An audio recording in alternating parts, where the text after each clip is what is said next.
Congratulation तिमीलाई तिम्रो visa लागेकोमा। Thank you sir. अनि आफूलाई इन्ट्रोड्युस गर नि। रोशन श्रेष्ठ, मेरो चाहिँ भर्खरै भिजा ग्रान्ट भएको छ साउथ कोरियाको।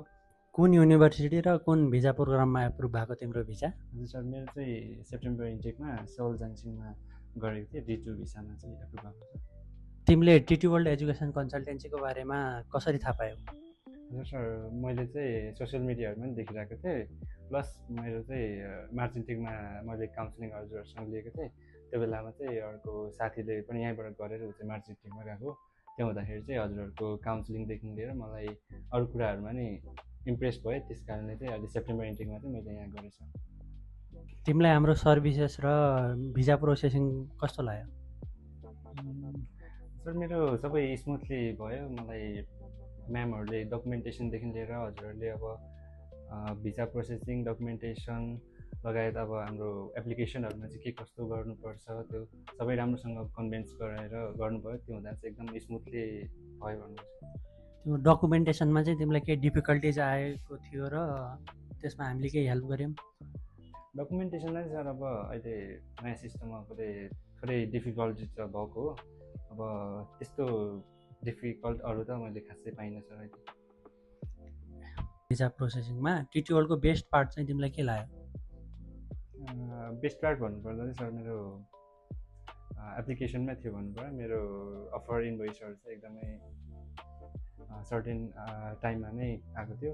अनि त्यो हुँदाखेरि चाहिँ अरू साथीहरूको कम्पेरिजनमा चाहिँ अब अलिक छिटो छिटो प्रोसेसिङहरू भइरहेको थियो। अनि त्यो हुँदा चाहिँ एकदमै खुसी छ सर त्यसमा। अनि सँगसँगै चाहिँ मलाई 24 आवर जस्तो नै सरहरूसँग कुराकानी भइरहेको थियो। अब जति पनि कुराहरूमा कन्फ्युज लाग्ने टेक्स्ट हुन्छ अथवा कल हुन्छ, सरहरूसँग एकदम थ्रोली कुराकानी गरिराखेको थिएँ। त्यो हुँदाखेरि चाहिँ एकदमै खुसी छु र सरहरूमा चाहिँ एकदम थ्याङ्कफुल छ म त्यसको लागि चाहिँ। अनि तिमीले भिजा लज गरेको चाहिँ कति दिनमा आफ्नो भिजा ग्रान्ट भयो? कहिले लज गरेको थियौ? मेरो चाहिँ सर जुन 15 तारिकमा गरेको थियो र मेरो 23 जुनमा आयो। लगभग 9 दिनमा चाहिँ भिजा ग्रान्ट भएको भनेर मैले मेसेज पाएँ सर। अनि तिमीलाई कस्तो फिल भयो भिजा आउँदा? त्यो सिचुएसनमा चाहिँ सर म अलिक खुसी पनि थिएँ। अब के गरौँ भन्ने टाइपको अलिकति नर्भस पनि फिल भइरहेको थिएँ। अनि एकदमै खुसी भयो नै थिएँ सर। के तिमी अब टिटी वर्ल्ड एजुकेसन कन्सल्टेन्सीलाई अरू स्टुडेन्टहरूलाई कमेन्ट गर्छौ कि गर्दैन?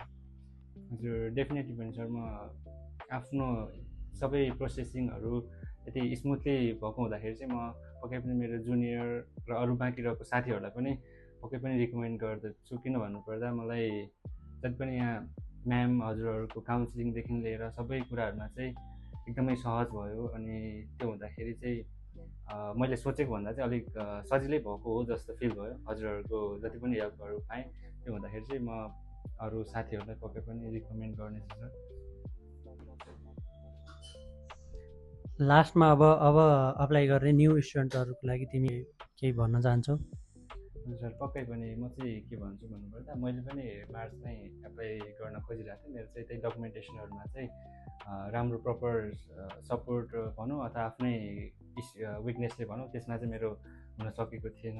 र म नयाँ आउने साथीहरूलाई चाहिँ के भन्न चाहन्छु भन्नुपर्दा तपाईँहरू चाहिँ आफू कहाँ जाने र कता जाँदा बेस्ट हुन्छ मात्र नभइकन चाहिँ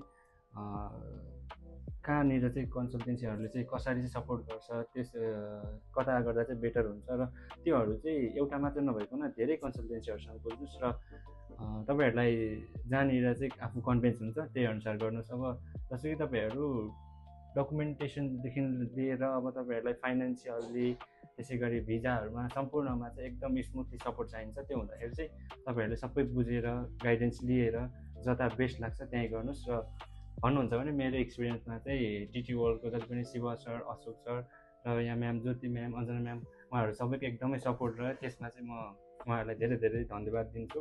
र नयाँ जति पनि साथीहरू भन्नुहुन्छ भने म चाहिँ टिटी वर्ल्डमा एकचोटि भिजिट गर्नुहोस् भन्न चाहन्छु।